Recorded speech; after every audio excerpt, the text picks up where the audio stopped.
pernah menyampaikan bahwa waktu 3 menit hanya sempit sekali karena khutbahnya Fauzi dengan ini tuh linear sekali, linear banget ya. Antara pintu amal dengan ukhuwah itu linear. Jadi gimana kita mau ngasih komentar tentang isi gitu ya? Itu apa namanya?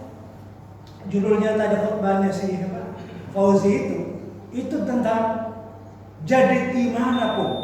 Bagaimana manusia itu kualitas tauhidnya itu benar.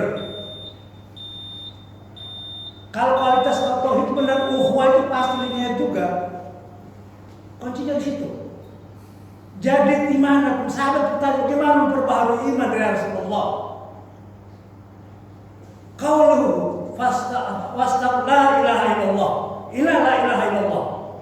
Pernah saya ungkapkan dulu, ilmu yang tanpa didasari oleh la ilaha illallah batal. Ini tauhid, bukan main-main.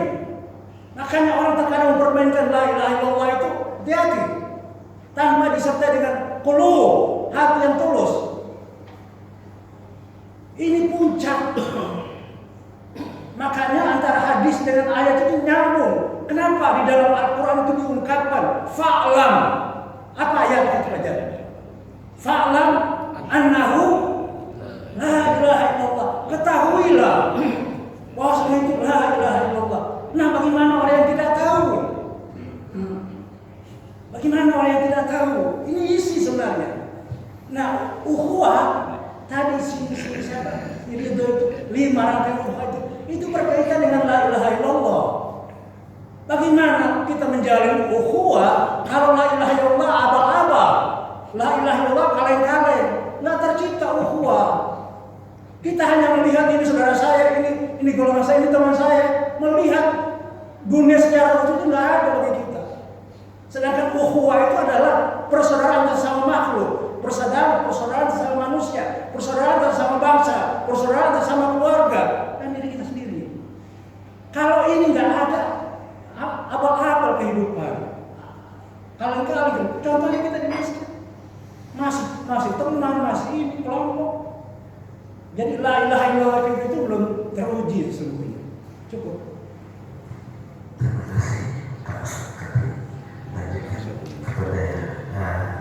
Bapak bisa mengerti di mana apa yang perlu ditingkatkan untuk produksi itu silakan. Terima kasih. Assalamualaikum warahmatullahi wabarakatuh. Apa yang disampaikan oleh Pak Fauzi tadi mengenai dengan bukan azab oleh Pak Adikan, kemudian dilanjutkan dengan penyampaian khutbah. Semakin hari semakin bagus, sudah semakin terasa susunan, urutan, rukun dan syarat-syarat khutbah, baik di khutbah pertama, demikian juga sebagai tradisi kita di khutbah kedua, yang seharusnya, yang semestinya juga tidak harus seperti itu. Benar, yaitu seolah-olah mengulang kembali rukun khutbah itu, karena ada semacam peringatan untuk di khutbah kedua itu hanya cukup disempurnakan dengan doa. Tapi nggak ada masalahnya dan itu tidak perlu dipersoalkan karena memang kuping pendengaran jemaah itu telah masuk di dalam itu, seolah-olah kadang-kadang kalau khatib menyampaikan di khutbah kedua itu hanya dengan doa saja, kadang-kadang ada kekurangan di telinga jemaah. Nah, terima kasih. Lebih semakin bagus, lebih semakin indah. Cuman tadi itu saya kira lupa, saya kira apa? Itu yang dikhutbahi jemaah subuh bukan jemaah Jumat ya. Itu. Apakah terbawa kondisi apa bagaimana? Saya katakan lupa. Akhirnya karena belum lama ini disengaja gitu. Jadi seharusnya tadi itu karena kita ini adalah praktek apapun bentuknya, takut seperti apa yang disampaikan oleh Ananda Ridho yang betul-betul bertausiah gitu kan, memberi ceramah itu kan nggak ada kebebasan. Tapi jamaah Jumat rahimakumullah, barangkali itu tadi yang ingin disampaikan. Tapi nggak tahu lah. Tapi alhamdulillah dari awal sampai akhir sudah semakin bagus, semakin kelihatan daripada materi-materi khutbah dengan lengkap dengan rukun dan syaratnya. Terima kasih. Assalamualaikum warahmatullahi wabarakatuh. Untuk yang kedua yaitu Bapak Miko bersama Bapak Ustadz Edi Esrona, waktu yang sama 3 menit mengomentari tentang anak itu di mana dan apa yang perlu ditingkatkan oleh anak kita itu. Kita awali dengan Bapak Ustadz Edi Esrona. Terima kasih. Assalamualaikum warahmatullahi wabarakatuh. Pertama saya komentari Ananda Ridho dari sisi komunikasi. Tadi saya mendengar bahasa anak-anak, bahasa keluarga yang masih muncul. Seperti tadi disampaikan, Ridho akan menyampaikan ini. Nah, Ridhonya ini nggak perlu disampaikan, tapi saya atau ya, menggunakan bahasa saya. Jadi itu masih muncul tadi. Saya dengar Ridho akan menyampaikan bla bla bla. Nah, coba diganti mungkin akan lebih elegan ketika menyampaikannya. Saya akan menyampaikan ini, atau ketika jadi khotib ya khotib akan menyampaikan ini. Nah, jadi bahasa itu mungkin nggak disadari karena kebiasaan tadi. Lupa bahwa ini sedang berada di dalam sebuah forum gitu kan. Nah, yang hadir adalah orang-orang yang tentu beragam. Itu saja yang pertama. Yang kedua, intonasi terlalu cepat ya. Jadi mungkin ada baiknya satu poin per poin, satu secara sistematis. Kalau sistematis sudah bagus disampaikan, ada jeda gitu. Ini kan jadi masih dari sisi komunikasi, orang yang nggak bisa nangkap, dia nggak akan tahu apa isi itu gitu kan. Nah, tapi kalau orang yang mungkin biasa nangkap cepat mungkin bisa. Ini aja intonasinya aja itu. Jadi volume suara sudah bagus, semua yang lain sudah bagus. Wajah, mimik semua, ke depan semua bagus, kanan kiri dilihat. Nah, itu tapi itu agak terlalu cepat ya. Nah, sama seperti Pak Iin misalnya, itu juga agak cepat juga itu kan. Jadi ya, karena saya ada, karena lihat ada gitu. Nah itu aja, yang lain sudah bagus. Ya itu ya hanya 2 hal saja terkait Pak Uji, kayak orang kedinginan gitu kan. Jadi wajahnya ini, mukanya hanya satu arah ke depan aja, tidak melihat ke kanan, ke kiri. Mungkin ada baiknya bisa lebih beragam untuk melihat di sana sedang apa, di sini sedang apa, sehingga kita tahu yang ngantuk apa tidak. Walaupun itu dalam posisi khutbah, jadi ada baiknya muka kita sebagai beragam gitu kan, artinya arahnya harus diatur. Kemudian saya setuju dengan Pak Ustaz Mahdi, harus bisa membedakan antara khutbah pertama dengan khutbah kedua.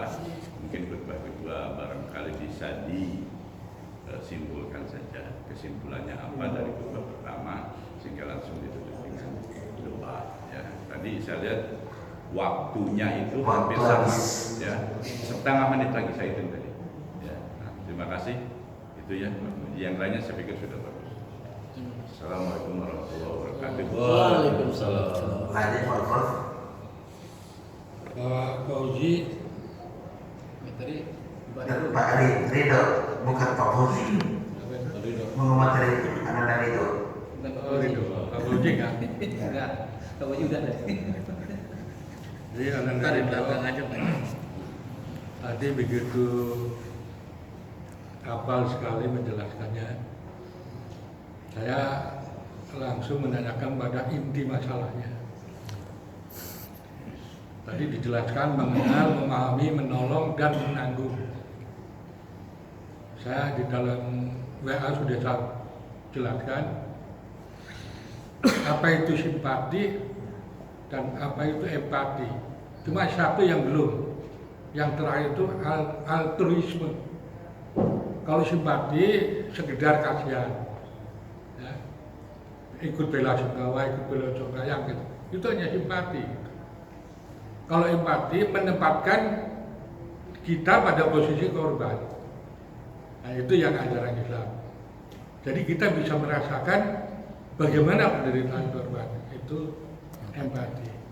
Kalau altruis, ya kata kita lebih tinggi lagi, dia rela mati, dia rela berkorban ya, demi membantu.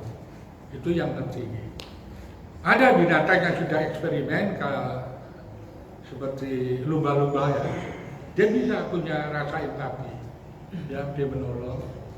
Terus simpasne itu ya, dia altruis, dia menolong, dia bisa meninggal karena hanya menolong. Dan persoalannya tak mengenal malah tak sayang. Tadi sebaik-baik mengajarkan Al-Quran apa tadi? Sebaik mengajarkan Al-Quran. Itu semboyan yang sering kita dengar. Pertanyaan kepada Narito, kenapa harus belajar Al-Quran? Apa istimewanya Al-Quran? Sehingga kita itu yang mendengar itu, oh iya itu. Bukan sekedar slogan, bukan sekedar itu. Itu inti masalahnya, itu kenapa kita harus belajar Al-Quran? Saya kira itu harus bisa dijawab. Terima kasih. Terima kasih Pak Menko. Ini wabil khusus untuk Buya. Waktu juga 3 menit. Mengomentari kedua-duanya. Waktu juga 3 menit Buya. Buya. Jadi ya ini saya melihat apakah Anda itu tegar sehingga bisa menguasai gitu.